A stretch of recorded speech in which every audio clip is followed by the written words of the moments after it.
ร้านเจ๊ส้มยำซีฟู้ดตลาดคลองลำมะยมตลิ่งชันกรุงเทพครับผม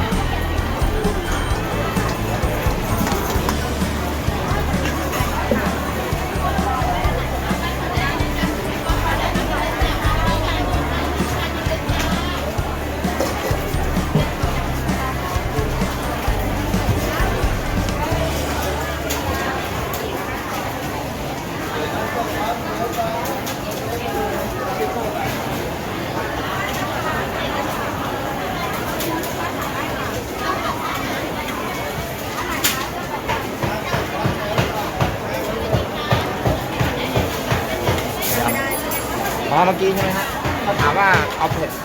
เผ็ดน้อยเผ็ดน้อยรสจัดเมื่อกี้นะรสจัดนะอันนี้กับจานใส่จานเดี๋ยวต่อนนี้เลยครับ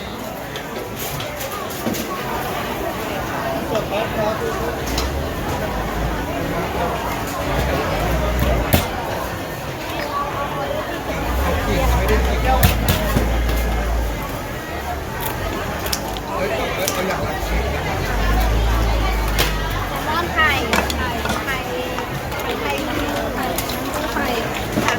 เป็นข้าวบ้างอยู่แล้วนะยำฟรีนะยำฟรี ใส่ไข่แดงด้วยนะคะ เพิ่มไข่แดง ใช่ไหมคะ เพิ่มไข่แดงด้วย ปลาตะกี้ของ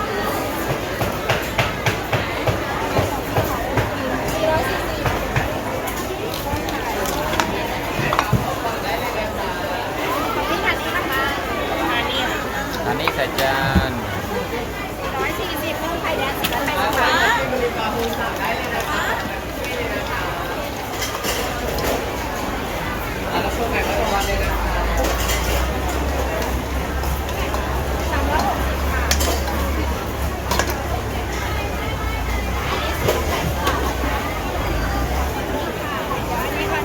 แซลมอนไข่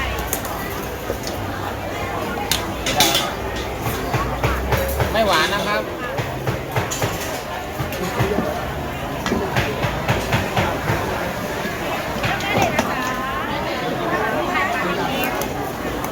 ดิวกิวอีเซียวโอ้ไข่สวยนะ ไม่คิดค่ะไม่คิด ยำฟรีครับยำฟรี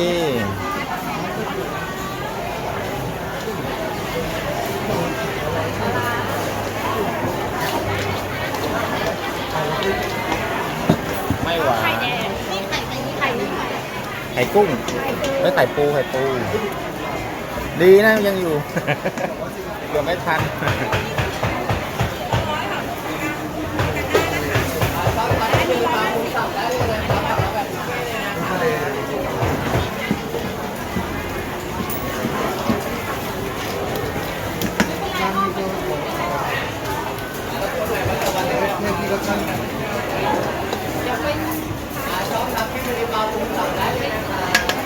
ส่งวันนี้ก็ได้ได้แล้วจ้า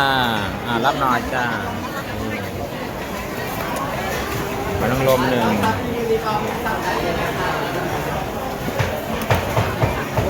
นี่แหละ100ใช่ไหม250อ๋อซัมมอน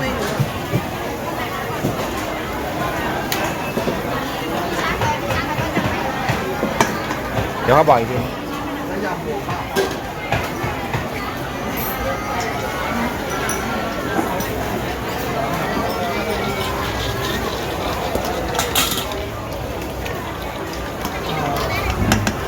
คิดได้เลยไ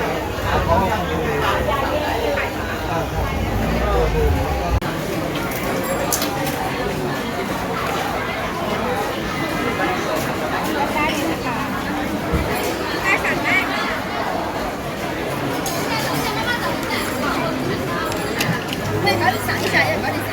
ซีฟู้ดเจ๊ซีฟู้ดซื้อมา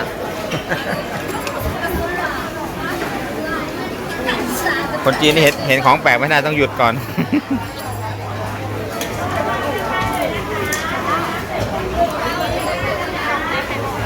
ฮะเมื่อไหร่ครับ เส้นเดือนหนึ่งจะมา ตอนนี้ไปออกห้างนะออกงานนะ อ๋อครับ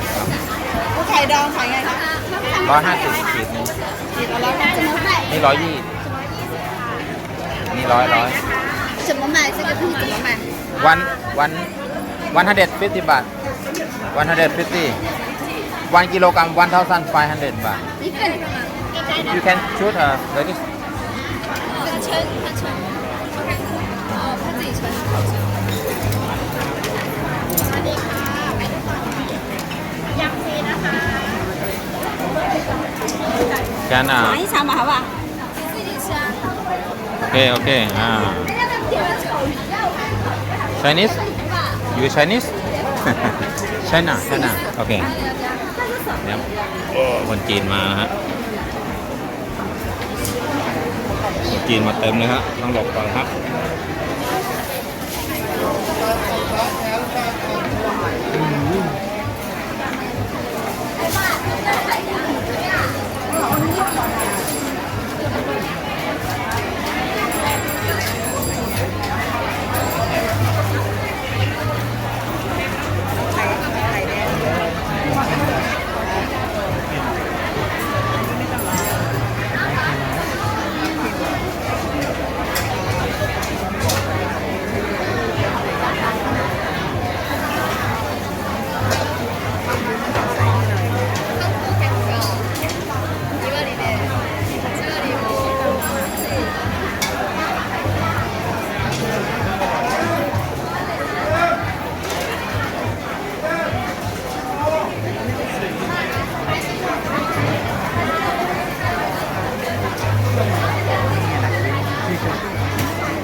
อันนี้100 เดียวนะครับ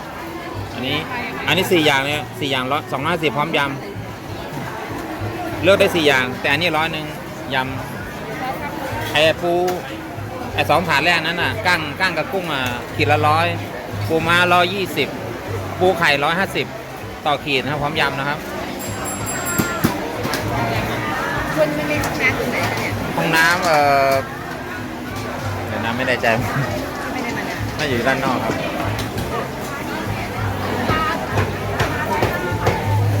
อันนั้นเหมือนมือแล้วหนีบใส่จานแล้วเดี๋ยวก็ช่างให้ครับช่างดิจิตอลแต่ท่านี้100อันนี้เอากี่อย่างก็ได้อันนั้นคนจีนครับ คนจีนเนี่ยหนีบแบบเขาเอาได้เลยครับ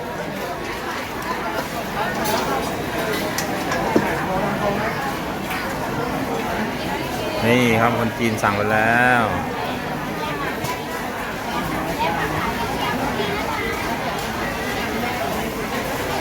ยำทะเลครับเชิญครับเลือกได้เลยนะครับ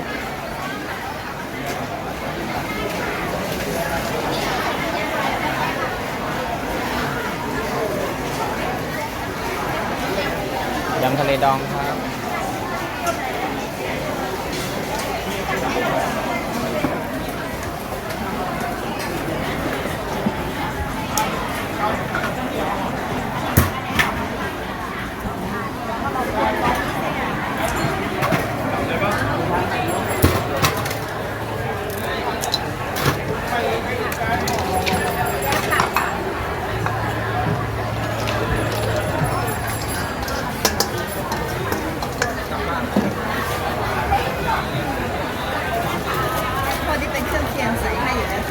ยำให้ฟรีครับจะเอากลับบ้านก็ได้หรือจะแยกทานนี่ได้ เรามีคนถามคุณหรอ ถามได้ครับยำนกวีแยก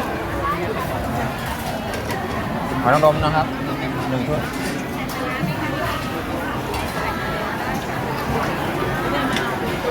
จ่ายตังค์ไว้ก่อนได้ครับชุดเท่าไหร่ครับชุดละ100ครับได้100 กว่าได้ขอพี่เอาแม่ปลาร้าสัญญาธรรมดานะโอเคครับขอพี่ขอธรรมดาโอเคครับ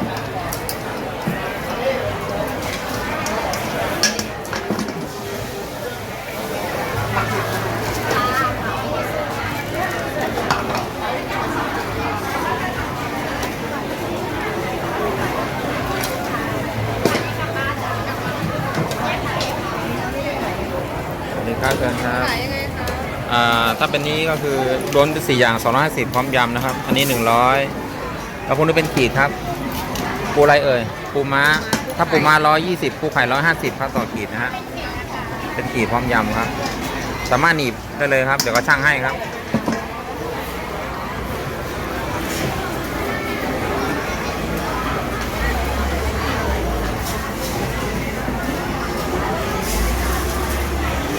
นี่ก็ได้100ยำด้วย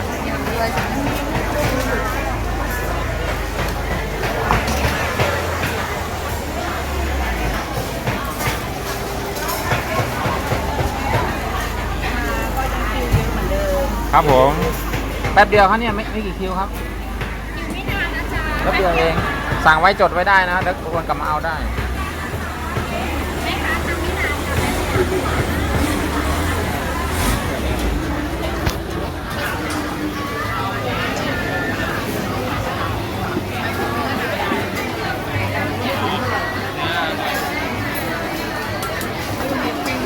่ะ ยำทะเลดองครับ สอบถามราคาได้นะครับนี่100เดียวครับพร้อมยำพร้อมยำ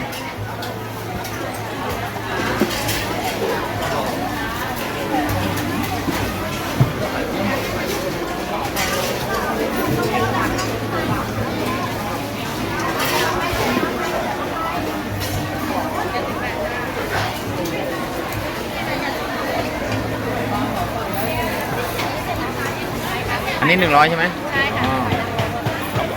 ของจานนี้ป่ะได้ ตัวที่นี่ให้สั่ง ใช่ร้อยนี่ครับ100 บาทจะได้มาอย่างนี้นะ เป็นหอยนางรมนะฮะโอ้โหน่ากินมากครับแม่เจ้า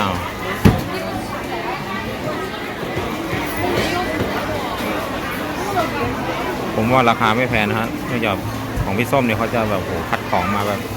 คุณภาพดีๆนั่นเลยนะฮะสีสัน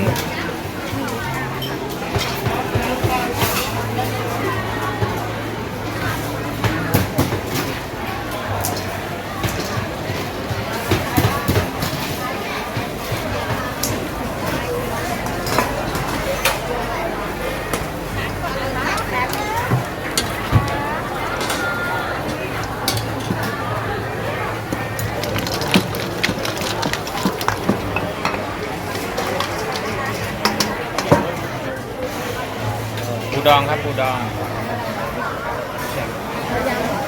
ยำฟรีครับยำฟรีขีดละ150ครับอันนั้น120อันนู้นร้อยครับนี่ยำแบบนี้ครับแซ่บๆเลือกได้ครับใส่จานเลือกได้นะผสมได้นะครับเดี๋ยวก็ช่างให้ครับเนี่ยหนีบใส่จานนะครับหนีบได้เลยครับเลือกได้หมดผสมได้เลยครับผสมกันได้ครับเดี๋ยวก็ช่างให้ครับน้องๆอาจารย์นู้นอาจารย์ว่างอยู่นู้นอาจารย์ให้เขาหน่อยครับอาจารย์นี่สวัสดีครับว่างอยู่นะครับยำฟรีนะฮะ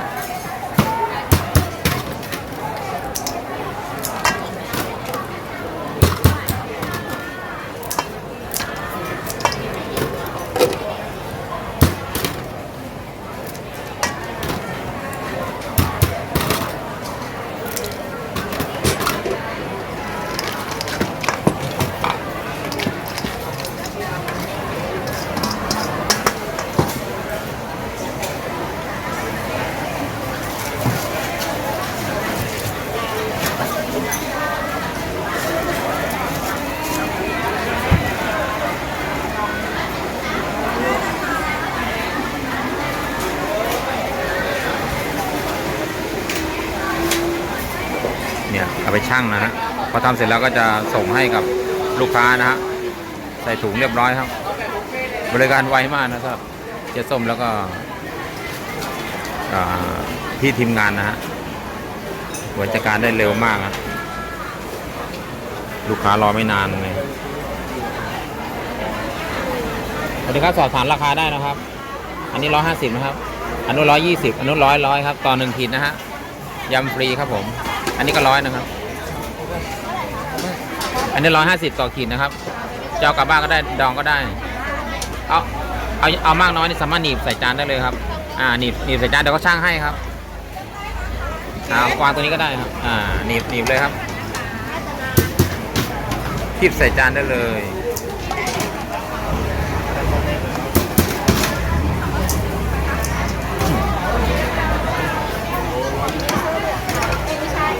อันนี้มีแซลมอน มีครับแซลมอนร้อยเดียวครับ ไม่400นะ ไม่ครับร้อยเดียว นี่น่ากินเลย ผสมได้ อันนี้เอาอีกไหมฮะกุ้งสดร้อยเดียวครับต่อขีดนะฮะเดี๋ยวแยกได้ช่างไม่ต้องจะใส่จานเดียวกันเลย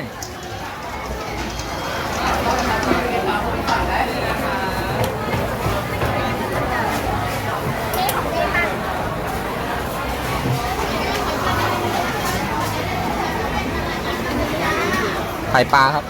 ไข่ปลาอีเซียวปลาทะเลสนใจไหม สมนี่ได้ร้อยเดียว200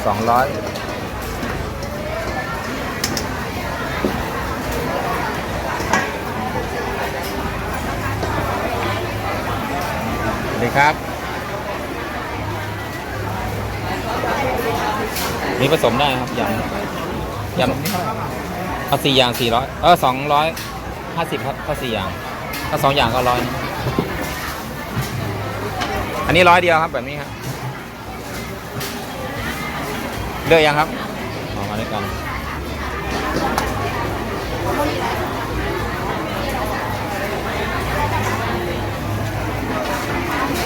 ไม่ได้หยุดเลยนะฮะสำหรับ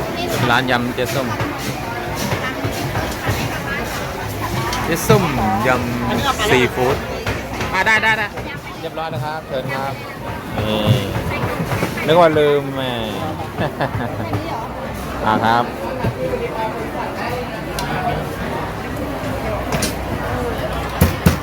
ถ้าไม่มีใช้เน็ตแบงค์นั้นเนี่ย ได้มีแม่มณีอยู่ครับแม่มณี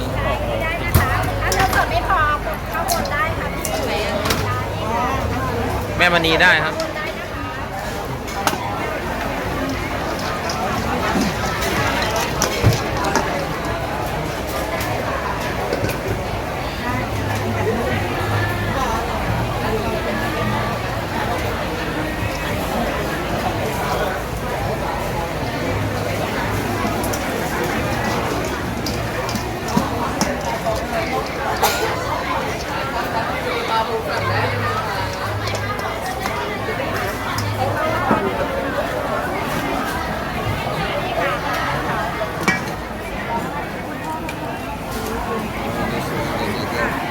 แล้ว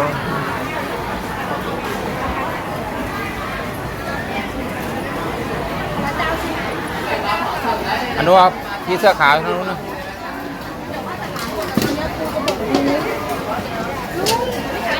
ทะเลดองครับผมสวัสดีครับ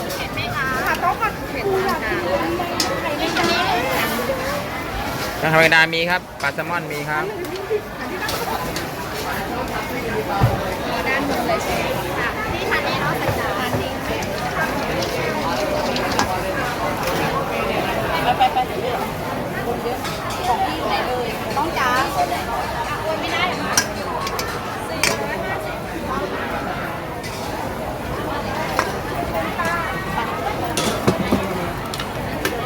ร้านนึงครับอันนี้4 อย่าง250ครับอันนี้ที่ไม่กี่นะ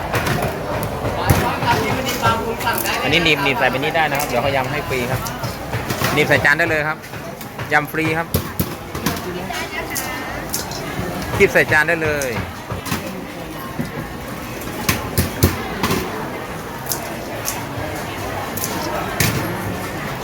ก็ยาวๆไปนะครับพี่ส้มนะยาวๆไปก่อน เดี๋ยวค่อยพักเข้าห้องน้ำ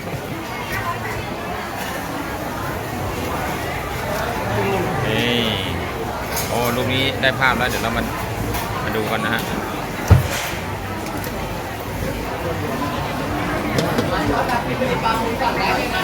กินบ้าน